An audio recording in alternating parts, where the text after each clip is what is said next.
Hey, what is up guys? Welcome to my channel, Laur Loves Literature. My name is Lauren. I love literature. Today I'm coming at you with the finally fall tag. I saw my friend Faye from Books and Chocoholic do this tag. I will link Faye down below. I love her so much. And today, like I said, I'm going to be doing this tag.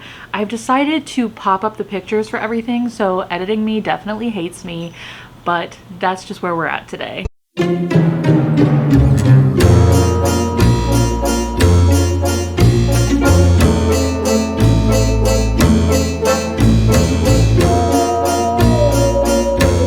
I try to give multiple answers for each question just so I can get as many recommendations in this video as possible. So let us just jump in. Number one, in fall, the air is crisp and clear. Name a book with a vivid setting. So for the first one, I chose Wild Dark Shore by Charlotte McConaghy. This is a book following a family who has been tasked with protecting the seed bank. We actually have one of these in the real world. This is climate fiction. So in this world, the waters are rising, things are heating and cooling, just like our current world, but we're a little bit further along in the progression of climate change in this book, and the seed bank needs to be protected because basically what a seed bank is a whole bunch of seeds from different plants, foods, all that are protected in a big locker so that if we ever needed to start over with farming and everything due to climate change, we would have those seeds. Like I said, this is a real thing, so I actually learned something in this book, but this follows a family who lives on this isolated island.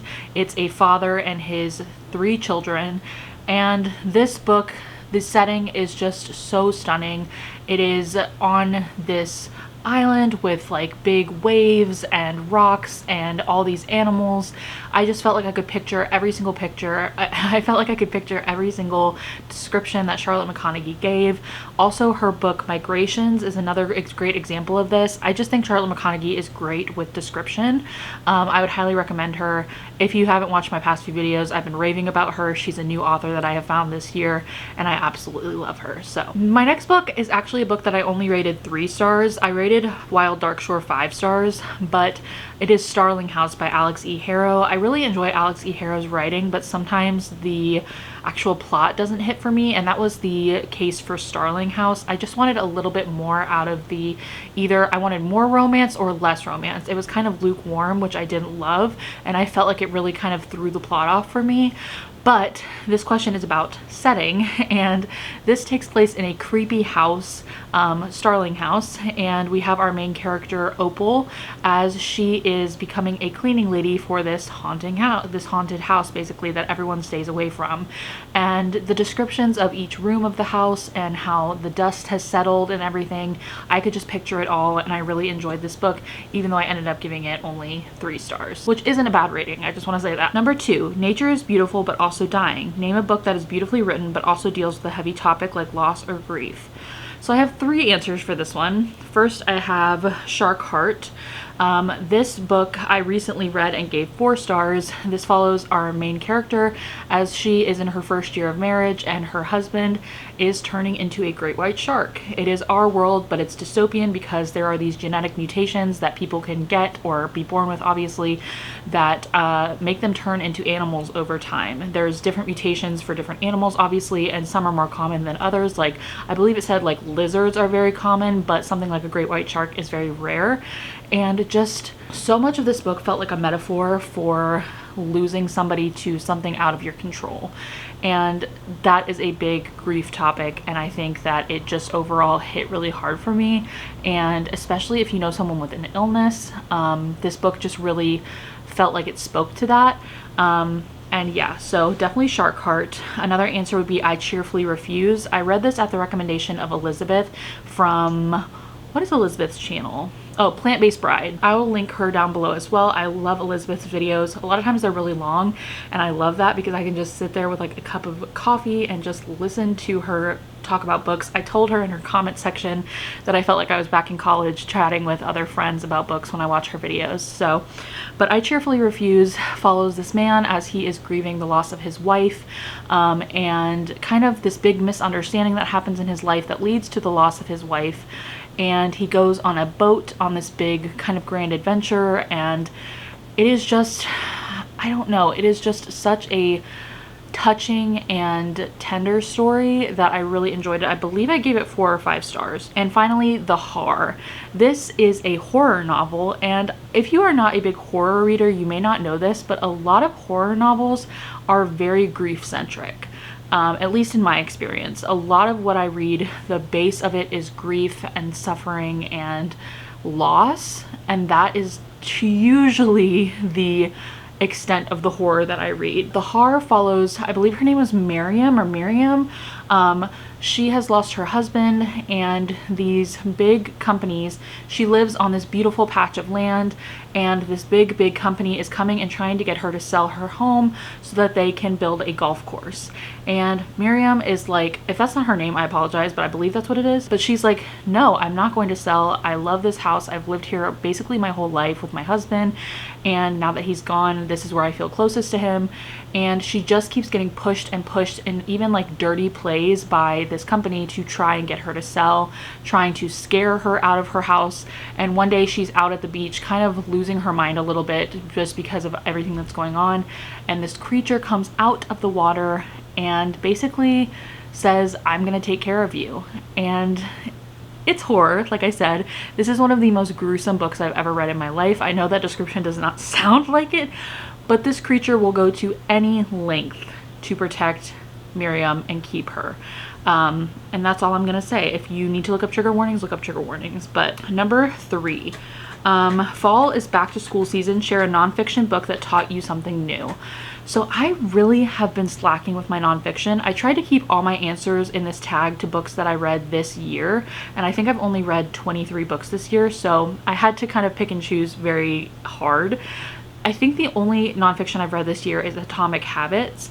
It wasn't my favorite. I don't rate nonfiction, so I don't have an exact rating for you, but it was interesting enough that I read the whole thing, but it wasn't something that I felt was life-changing or anything. I think if you are somebody who routine really helps you and schedules and everything like that, this book could be really useful for you.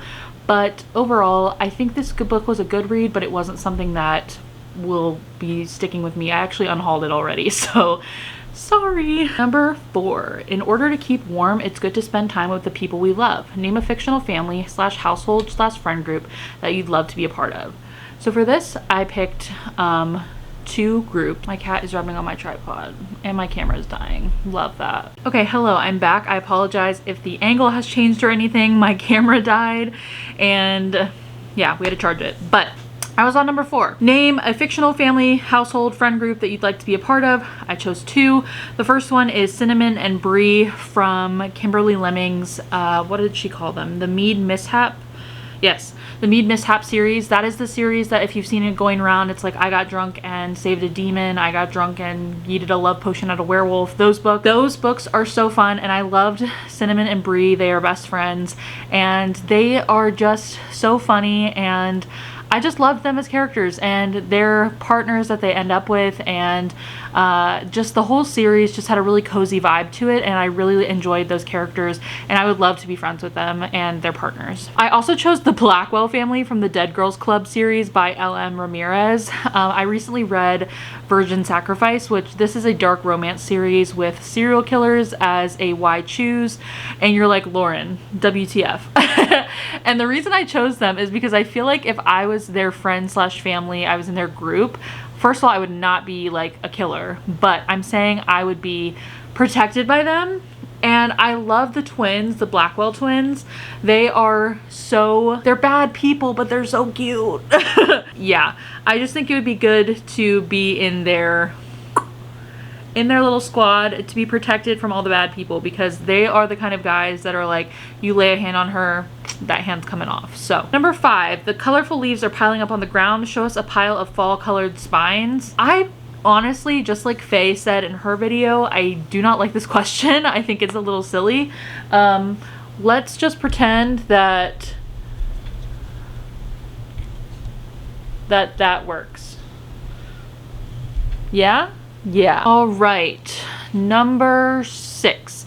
The days are getting colder. Name a short, heartwarming read that could warm up anybody's cold heart on a rainy day. First, I just put generally Ali Hazelwood. I think Ali has such fun writing. I just read her short novella for the Amazon series that's going on right now called Hot for Slayer. And that was a slayer and a vampire who have been playing cat and mouse for hundreds of years, because in this world slayers are like immortal basically. Like there's a way for vampires to die and there's a way for slayers to die, but they both have been chasing each other forever. And one day they are together and they're fighting, and our slayer loses his memory, and our vampire decides to lie to him, and instead of saying, you know, we hate each other, we're vampire and slayer and we need to like kill each other, she decides to take care of him, and it's really cute. I think that would be a very fun, spooky short read to warm up your heart on a wormy day, a cold day. I also put listen, I cheated. I put Out on a Limb, which is 408 pages, but it flies by. That is what I wrote. I just wanted to talk about Out on a Limb. This follows our main character as she goes to a Halloween party. She and the man that she has a one-night stand with both have limb differences. She has one on her hand, and I believe he has lost his leg below the knee, maybe? But anyway, they hit it off at a party, have a one-night stand, and it is an accidental pregnancy book. So if that is a trope that you absolutely hate, probably stay away from this one, because that's pretty much the whole book, is them deciding they want to first of all, her deciding if she wants to tell him, but she wants there to be a father, so she tells him, and she expects them to just kind of stay friends. But of course, it's a romance, so things happen. But yeah, that's 408 pages, so not a short, cute book, but I just really think it flies by when you read it. So, and number 7, fall returns every year. Name an old favorite that you would like to return to soon. I have not done my yearly reread of Sadie yet. Sadie by Courtney Summers follows our main character Sadie as her little sister has gone missing and is believed to be dead, and Sadie basically retraces her steps and tries to find out what happened to her sister. This is a very dark book. I love Courtney Summers, and this book, I don't know why, I've read it probably 4 or 5 times now over the years, and I just keep coming back for more.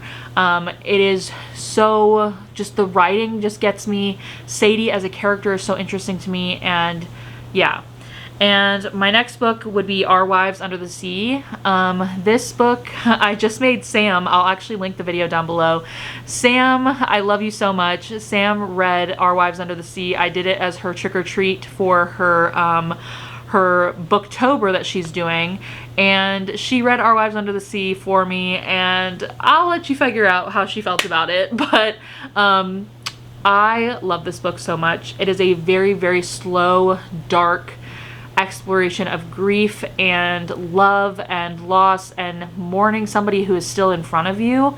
And yeah, basically our main character, her wife, has gone on an expedition to the bottom, not the bottom of the ocean, but a dark, deep part of the ocean, and her crew ends up getting stuck there for way longer than anticipated. It was supposed to be a short kind of go down, find our information, come back up, and they actually got stuck there with no lights on for, I believe, months.